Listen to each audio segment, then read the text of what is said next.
I think that people get this particular question wrong because they just overthink it. So I'm going to say that the best strategy here is to trust your instincts. You know what they're saying here. So just kind of articulate that and find the answer that best matches that. So let's look at the sentence here. They plan to investigate how the animals decide who sets the course and the pace, and whether a mistake made by the leader can ripple through the rest of the flock to cause traffic jams. So remember, we're supposed to try to guess a better word for the vocab words so that we have a clear sense of what they're saying. Whether a mistake made by the leader can, how about like continue through the rest of the flock, right? One mistake is kind of going throughout and you kind of hear me saying it. The word I honestly would say here is the word spread, right? A mistake made by a leader can spread through the rest of the flock and cause a traffic jam. And what do you know? That's an answer. And that's the answer.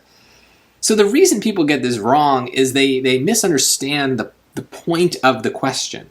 The point of the question is to capture the meaning of the word ripple in this context in the most straightforward way possible. Spread is that way. Now look, ripple is already kind of like a metaphor.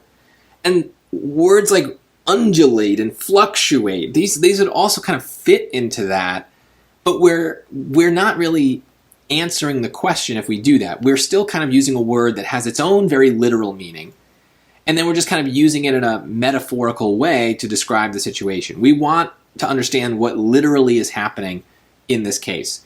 A mistake in the leader is spreading through the rest of the flock. That is the most kind of like straightforward way of saying this point. So don't get carried away here. We are not interested in picking a fancier word for this. We're not rewriting the sentence, right? Even on the writing section, we're not picking fancier words. You should know that. But for this especially, our job here is not to rewrite what we're saying and pick the best way of saying it. It's about clarity and making sure we understand what is the meaning of what's already written. And so, generally speaking, simpler words are going to be better, but you always want to just pick something that just gets the point across, where you don't need to go through multiple steps or multiple layers of meaning or metaphor to make it fit. And I think all the other wrong answers here are doing that. They're not getting to the point fast. So hopefully that's something you just sense. And if you got it wrong, it might have been just a moment where you doubted your instincts and went against them. But I think most people's instincts are going to pick a word like spread here to kind of capture this meaning.